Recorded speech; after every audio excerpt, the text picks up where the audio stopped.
Welcome to this Zentangle Quickie. My name is Heather Hartwick Gladden. I'm a certified Zentangle teacher. And today we're going to take a look at the Tangle Dragonair from CZT Norma Burnell. This is a fun one. And hence the name. You can make this look like, dragon scales. And on Norma's blog, which I will put a link to in the description section, you can see kind of how she's done that. And there's a variety of ways, directions in which you can do this. So let me just get started. And I will show you at least one way. And on my step out, which is also in the description section, we start off with, it doesn't have to be a straight line because it's kind of straight on there. But we'll do it a little curvy. Then, a little ways away, and like I said, I'm going to follow my step outs just for the moment. All right, and let me see. Okay, so I'm going to start at the bottom. And one trick with this, and because you have to be kind of mindful of the stroke that we're going to be doing. And so what's neat about this is if you have done cadent and Huggins, it's a C and an S shape is what we're doing. After we get done with the squiggly line, we have dots essentially that we're putting in, and that's what I'm putting in now. So what I was starting to say is being mindful of the next step.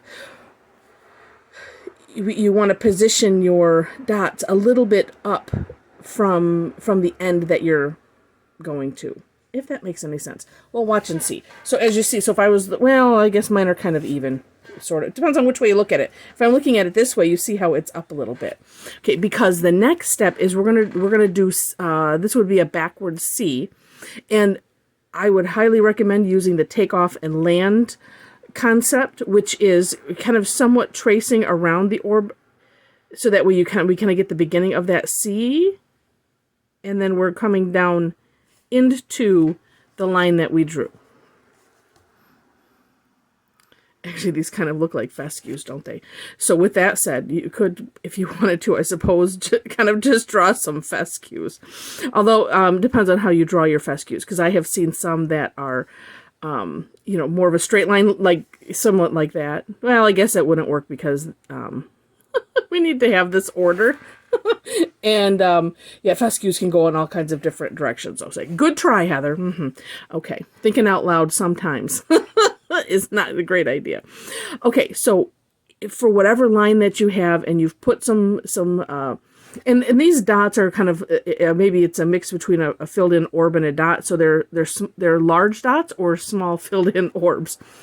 Take your pick, whichever way you want to think about them. All right, so once we have that, now we're going to do the S shape. So the S shape is going to come, I'm going to start at the top now and work my way down. And so same idea with the takeoff and land, and especially for this one. So kind of tracing around the outside, doing the S, coming down and landing on the last one. And then we're just going to repeat it. This one is just like cadent. So if you've done it, then this is super familiar. And I believe that I have a video on that if you haven't. So I think you can do a search for that on there. And there we go. That is essentially it. Now, what's neat is you could, this line can be, however you want it. You could also, and I will go ahead and do this, if you want to do it on the flip side, I'm going to put my orbs in. I'm going to try to put them at similar areas. We'll see. Honestly, it doesn't matter. And it's really and I'm having trouble kind of matching them up because it's such a distance. So I have just decided I am not worrying about that. All right. And then same idea. And then, of course, make sure you turn your tile so that way it's comfortable for your hand. And I'm going to do mine this way, so I kind of get that same curve. You can kind of try to line them up. That's what I'm trying to do, but I'm not worried completely about it. and if your orb is a little bit on the small side and you go all the way around, the nice thing about these is you can go back and do like that, and we use the fill-in course correction and fill it in, and that way you could always go back and make them more uniform if you wish to do something like that.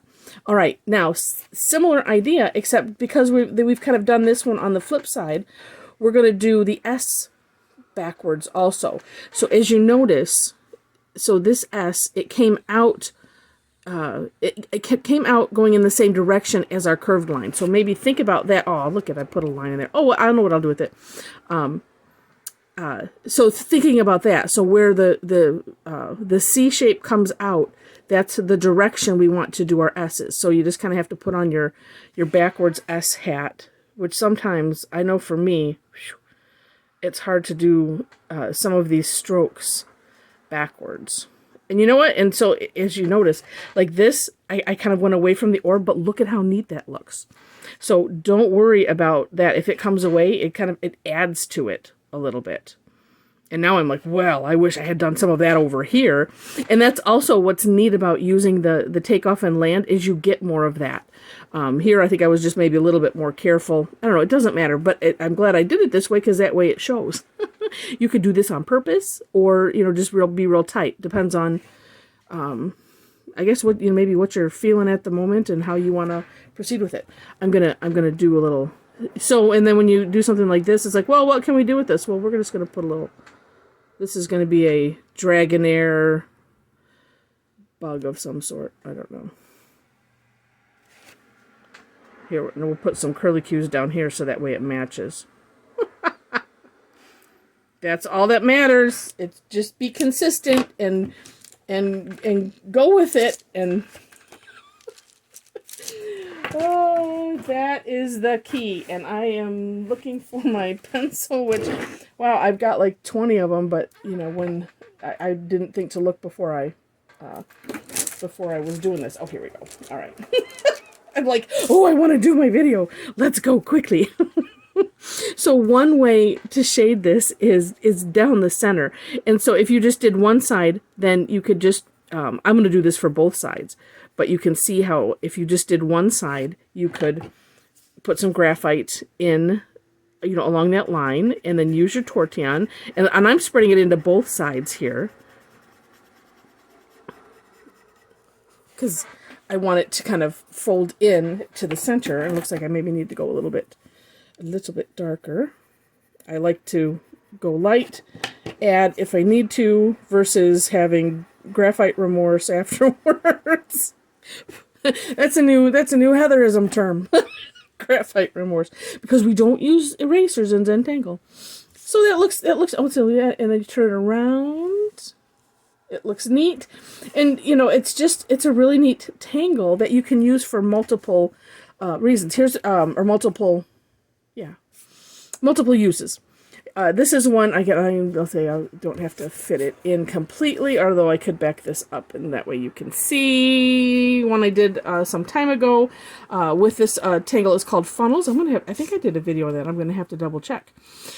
And so I decided to do Dragonair as the border, and I have another one I did that I couldn't put my finger on the tile, but where, I did it all the way around, and that had a really, really neat look as well. So with that, wanted to add some good ideas. Again, take a peek in that description section for the step outs, as well as ways to connect with me if you'd like to. I do both free and paid classes. And if you go to my website, which the link is below, and click on classes, that I have to look again. The link might take you right there. Would love to have you join us on a Thursday. Although check the dates, because I do have to switch it up every so often if my Thursday is unavoidably taken. So do take a look at that the website and the schedule. And if you enjoyed the video, and have not subscribed yet, and you liked it enough to maybe want to see more, would love to have you be a subscriber. Click the button and then click the bell next to it so you can decide how you want to be notified, if you want to be notified at all. And would appreciate any thumbs up, and and comments are appreciated as well. All right, with that, I wish you happy tangling.